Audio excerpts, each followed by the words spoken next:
Au nom du Père et du Fils et du Saint-Esprit. Amen. Donc voilà, au plus proche de la naissance du Christ. Et nous entendons l'évangéliste Matthieu égrener une longue litanie de noms qui sont familiers à nos oreilles pour présenter un petit peu l'histoire sainte. Certains non, certains oui.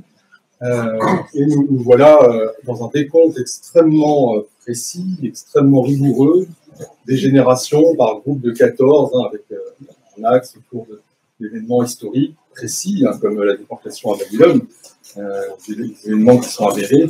Nous descendons comme cela jusqu'au Christ, à sa naissance, et finalement nous avons devant les yeux une véritable généalogie. Alors, certainement, vous vous doutez de la raison pour laquelle l'évangéliste Matthieu ouvre son témoignage, son évangile, sur cette généalogie. Eh bien, vous avez entendu à maintes reprises au cours de l'année, je citais beaucoup cette manière que Dieu a eu de créer le temps, de créer l'histoire, de créer l'espace, pour, je dirais, permettre à l'homme, sa créature, d'entrer en communion avec lui, c'est-à-dire de répondre à son offre d'amour. Mais voilà, l'histoire est le fruit de tout ce temps-là qui est créé, et l'espace et le temps en sont des objets qui nous permettent d'entrer en communion, de faire ce chemin jusqu'à Dieu, jusqu'à son offre d'amour. Mais Dieu ne nous a pas laissés uniquement comme cela dans l'attente. Non seulement il a cessé de parler, à travers ses prophètes, par l'Esprit Saint, mais il a fait plus que ça. Il est venu lui-même dans le monde, il est venu en naissant dans l'humanité. Il n'a pas fait irruption dans le monde, comme par exemple, Dieu pourrait se dire, oh là, tout ça prend une mauvaise tournure, on n'est pas rendu, j'arrive et je vais tout de suite, je fracasse l'histoire, je rentre, venez à moi, je vous explique tout, je vous sauve. C'est pas du tout comme cela qu'il procède. Il ne fait pas d'irruption.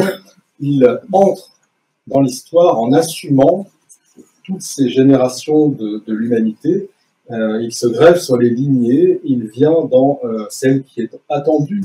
C'est-à-dire, c'est pour cela que l'évangéliste prend un grand soin de placer en tête de sa généalogie le fait que Jésus est fils de David. David, c'est le grand roi, celui de la lignée duquel doit venir le Messie d'Israël, le prophète, celui qui va sauver l'humanité. Donc il le rattache à cela, et il le rattache aussi, bien entendu, à Abraham. Abraham, le père de toutes les croyances, en qui rien n'est possible. Abraham engendre Isaac et Jacob, il permet à l'humanité de rentrer dans la foi, puisqu'il écoute Dieu, il laisse tout tomber, il quitte son pays, il part en suivant uniquement ce que Dieu lui propose, il est prêt à tout pour Dieu, donc il est vraiment celui qui est la référence absolue de l'humanité en mouvement intégral, corps et âme vers son Dieu. Donc cette généalogie, elle commence là. Le Christ est le fruit de tout cela, et il passe à travers toute l'histoire de l'humanité, à travers ces personnes. Donc il est de cette lignée, et c'est ça qui est important. Il faut convaincre et prouver que le Christ est le Messie, et que le Christ est véritable.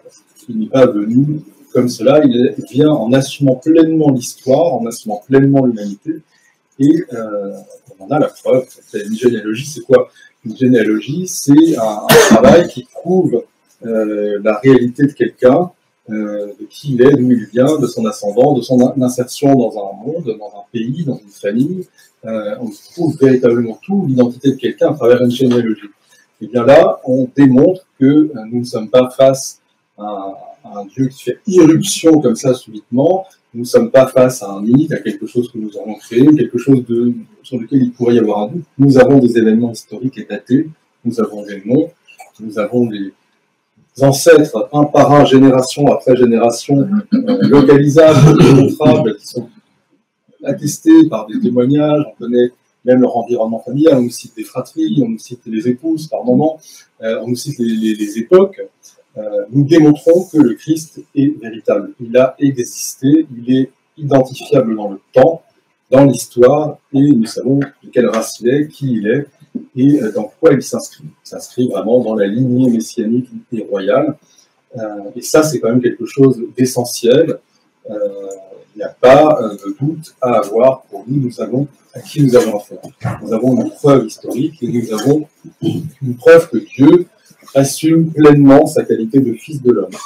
Il vient dans la lignée de l'humanité qui est en mouvement vers Dieu. Il existe une autre généalogie qui est complètement dans une autre optique. Là, nous voyons que nous démontrons l'humanité du Christ, finalement. Saint Matthieu apporte la preuve de l'humanité du Christ. Eh bien, il y a Saint Luc qui offre lui également une généalogie, mais davantage pour prouver la divinité du Christ. C'est une généalogie ascendante, il part du Christ et il remonte à travers une autre lignée.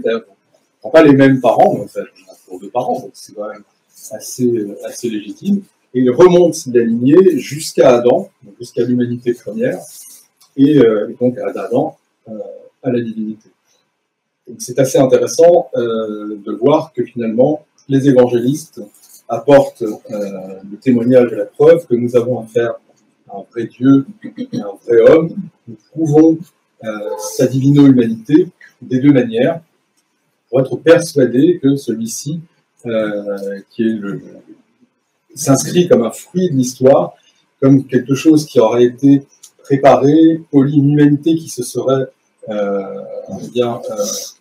un peu comme un diamant que l'on taille, une pierre précieuse qui se serait comme cela avancée à travers l'histoire en se rendant digne de cette incarnation. Et nous voyons à quel moment, effectivement, l'incarnation a lieu. Alors, il y a dans les traductions parfois des choses qui sont quand même assez précieuses, puisqu'il y a une rupture à la fin de toutes ces générations où nous savons qu'un tel engendre un tel, engendre un tel, engendre un tel, et on arrive effectivement au Christ. Et donc on arrive à Joseph, l'époux de Marie, de qui le Christ est né. Et là, il y a une différence, parce que, voyez-vous, le Christ est engendré par le Père avant les siècles, donc il ne peut pas être réellement engendré par une femme. Il existe déjà, donc il naît tout simplement, parce qu'il est, avant que le monde soit créé, il est, donc le Christ naît dans le monde, mais il n'est pas engendré de cette manière-là. Il y a encore une fois une autre généalogie, plus subtile, qui est la généalogie selon la foi. Elle se découvre tout d'abord, nous l'avons entendu, par l'épître de l'apôtre Paul aux Hébreux, où dans son exhortation à tourner toute notre vie vers le Christ, il cite finalement les témoins et nos pères dans la foi. On se réfère bien sûr à Abraham, le père des croyants, mais en citant un certain nombre de noms saints dans le désordre, en disant voilà, je ne peux pas tous les citer, mais voyez qui sont vos parents dans la foi, suivez l'exemple de tous ces martyrs, suivez l'exemple de tous ces témoins, regardez leur vie, écoutez-la, parce que vous êtes de cette race-là. Selon la foi, c'est cela qu'il faut faire. Donc nous avons une généalogie selon la foi qui s'adresse à nous, et enfin nous avons la généalogie absolue, hein, de la preuve totale de la divinité du Christ, c'est le prologue de l'évangile de Saint Jean. Là, nous savons que le Christ est le Verbe qui devient homme, celui qui a tout créé. Donc, nous avons tout cela face à nous, et bien sûr, nous nous rendons compte que nous devenons nous-mêmes, par notre foi, d'une part,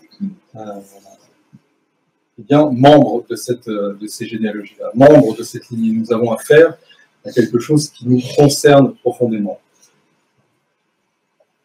Il est intéressant de voir que la dernière partie de l'Évangile, qui nous relate la naissance du Christ, la conception du Christ et le doute de Joseph, évoque le nom. Il évoque le nom. Il indique à Joseph que Jésus va être nommé Jésus, et que cela accomplit la prophétie d'Isaïe, en disant que le nom c'est Emmanuel, Dieu avec nous. Nous avons résumé dans le nom qui est donné cette réalité. Dieu sauve, Dieu vient pour nous sauver, c'est Jésus, c'est ce nom-là. Et l'autre nom qui peut lui être donné, c'est Dieu est avec nous, Dieu est parmi nous. Dieu vient dans notre nature, Dieu vient dans notre intimité pour apporter le salut et pour nous engendrer nous-mêmes dans la foi. Nous engendrer nous-mêmes dans la foi, nous nous greffons dans cette lignée, dans cette histoire humaine du salut. Et notre engendrement, comment a-t-il lieu? Eh bien, de la même manière que cela est relaté pour Jésus, Marie et Joseph dans cet épisode de l'Évangile, nous sommes engendrés. On nous donne un nom nouveau, nous sommes engendrés en plongeant dans la vie, la mort, la résurrection du Christ. C'est par le Saint Baptême que nous sommes engendrés, tout d'abord engendrés. Et on nous donne un nom à nous aussi, et ce nom, il se référera à qui? À un de nos parents par la foi, c'est-à-dire un saint, une sainte, un prophète, quelqu'un qui fait partie de ceux qui sont évoqués, ou par l'évangéliste, ou par l'apôtre, qui sont nos exemples et qui sont nos parents, ceux qui nous engendrent spirituellement, c'est-à-dire selon l'Esprit Saint. Vous voyez comme les choses sont très concrètes pour nous. Et d'ailleurs, il y a des tas de lignées, des tas de généalogies auxquelles nous appartenons et que nous découvrons dans l'Église. Vous savez, on peut retracer jusqu'au Christ, par les apôtres et par chaque évêque, la succession apostolique qui fait que chacun d'entre nous, frères qui sommes ici, eh bien, nous pouvons dire à qui nous remontons. Hein, en fait. Dans l'absolu, au Saint-Apôtre André, c'est par la filiation de l'Église romaine, et jusqu'au Christ, et puis on a tous les noms des évêques, etc. Donc on a cette lignée-là qui celle qui engendre aussi par le baptême, donc à laquelle vous appartenez. Nous avons une autre lignée, celle des parrains et marraines. Vous voyez, ce sont des parents selon la foi. Ce sont des parents selon la foi. Il y a des parents génétiques, il y a des parents selon la foi. Nous prenons cet exemple du Christ qui est toute perfection, qui est l'homme accompli, parfait, la ressemblance que nous devons avoir à l'image de Dieu. Et bien, nous avons ces deux filiations aussi, la filiation par l'esprit, la filiation physique. Et vous savez, on va plus loin que ça, il y a au-delà simplement de la filiation par la foi. Nous nous greffons quand même à l'Église aussi en communion au sang et à la chair du Christ, quand même.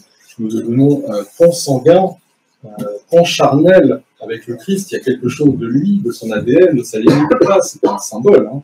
Quand nous communions, c'est pas quelque chose, une sorte de principe, quelque chose qui passe spécialement. Non, c'est très concret, c'est très physique, c'est une réalité. Simplement, comme les pères nous enseignent, eh bien l'esprit cache la transformation. Si on se retrouvait avec une sang de la chair, on aurait du mal, je pense, à manger. Donc, nous prenons ça sous cette forme-là, mais c'est bien réel. Donc, il y a quelque chose où nous-mêmes, nous sommes assimilés, parce que c'est pas nous qui assimilons le Christ, c'est le Christ qui nous assimile. C'est Saint Nicolas Cavagilas qui dit cela. Nous sommes nous-mêmes assimilés, je dirais, physiquement, génétiquement, très concrètement par le Christ, et donc dans sa lignée aussi. Vous voyez à quoi nous nous rattachons, à quoi tout cela nous rattache. Nous avons la chance aujourd'hui d'avoir, après la liturgie, un baptême. Ça tombe quand même très très très bien, puisque pour nous, cette façon de rattacher cet événement qui est la nativité, eh bien, c'est de nous y plonger nous-mêmes par notre naissance, par notre engendrement, à nous aussi, dans le Christ et dans cette lignée. Et pour ce faire, écoutons l'exhortation de l'apôtre que vous avez entendue dans l'épître.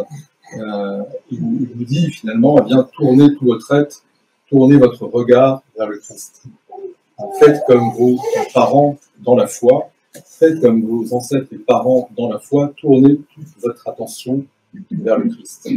C'est cela que nous devons maintenant faire avec intensité, de manière absolue, dans les jours qui viennent jusqu'à la nativité, pour être illuminés par ce saint mystère. À notre Dieu soit honneur et gloire pour les siècles des siècles.